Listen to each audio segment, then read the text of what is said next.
بسم اللہ الرحمن الرحیم۔ 12 ربیع الاول شریف، ولادت باسعادت، کعبہ کے بدر الدجا، طیبہ کے شمس الضحیٰ، شاف روز جزا، دافع جمل و بلا، آبو کے انبیاء، جان و دل اصفیاء، خاتم الانبیاء، امام الانبیاء، جناب محمد مصطفیٰ علیہ التحیۃ والثناء، آپ کی ولادت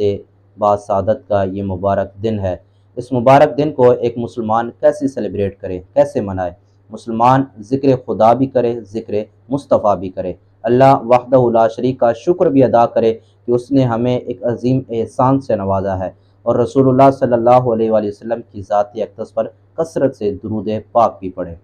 اس عظیم موقع پر بہت سے ایسے امور ہیں جو ہم ثواب سمجھ کر کرتے ہیں، لیکن وہ ہمارے لیے وبال عذاب بن جاتے ہیں۔ 4 امور کی طرف توجہ دلانا مقصود ہے۔ وہ 4 امور ایسے ہیں کہ جن کی طرف آپ نے خود بھی توجہ کرنی ہے اور اپنے جاننے اور پہچاننے والوں کو بھی ان باتوں سے آگاہ کرنا ہے۔ سب سے پہلی بات،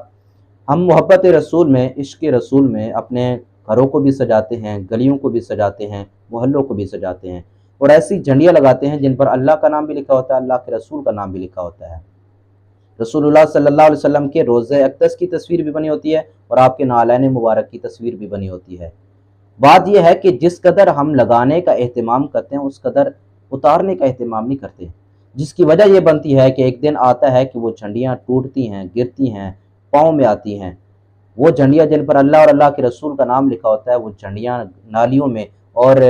گٹروں میں جا رہی ہوتی ہیں۔ اب یہ وہ امر ہے جو ہم ثواب سمجھ کر کریں، لیکن یہ ثواب سے زیادہ کہیں ہمارے لیے وبال عذاب بن رہا ہوتا ہے۔ دوسری بات، عید میلاد النبی صلی اللہ علیہ وآلہ وسلم کے دن ہم محبت رسول کا اظہار کرتے ہوئے کیک بنواتے ہیں، اس پر اللہ کا نام بھی لکھواتے ہیں، اللہ کے رسول کا نام بھی لکھواتے ہیں۔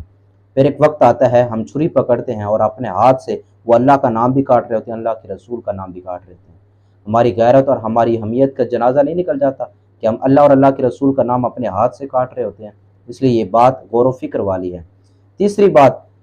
عید میلاد النبی صلی اللہ علیہ وآلہ وسلم کے موقع پر ہم لنگر بنواتے ہیں، کھانا بنواتے ہیں، پھر لنگر تقسیم کرتے ہیں۔ کھانا بنوانے اور کھانا کھلانے میں کوئی اختلاف نہیں ہے، لیکن تقسیم کار کے اندر اختلاف ہے۔ ہم وہ کھانا شاپر کے اندر یا پیکٹ کے اندر بند کر لیتے ہیں، پھر لوگوں کی عزت نفس کو اچھالتے ہوئے لوگوں کو تقسیم کرتے ہیں، لوگوں کو ترسا ترسا کر وہ کھانا دیتے ہیں۔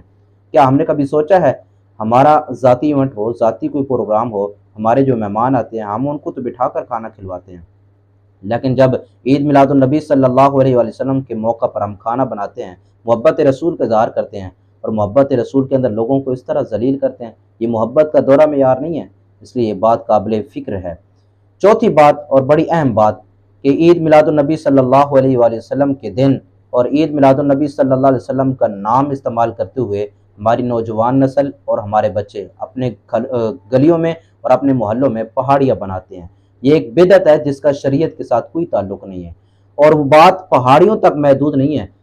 بلکہ ان پہاڑیوں کے اندر کعبۃ اللہ کا ماڈل بنا کر رکھا جاتا ہے، اور رسول اللہ صلی اللہ علیہ وسلم کے روضہ اقدس کا ماڈل بنا کر رکھا جاتا ہے، جملہ اولیاء اکرام کی مزارات کے ماڈل بنا کر رکھے جاتے ہیں، نمود و نمائش کی جاتی ہے، اور اس نمود و نمائش میں مرد بھی آتے ہیں، عورتیں بھی آتی ہیں، بچے بھی آتے ہیں، مرد و زن کا اختلاط بھی ہوتا ہے، اور وہ نمود و نمائش 12-1 بجے تک تو ہم کرواتے ہیں، پھر 12-1 بجے کے بعد وہی ماڈل جو ہم نے اپنے ہاتھ سے بنایا وہ خود توڑتے ہیں، گلیوں میں پھینکتے ہیں، کوڑوں میں پھینکتے ہیں۔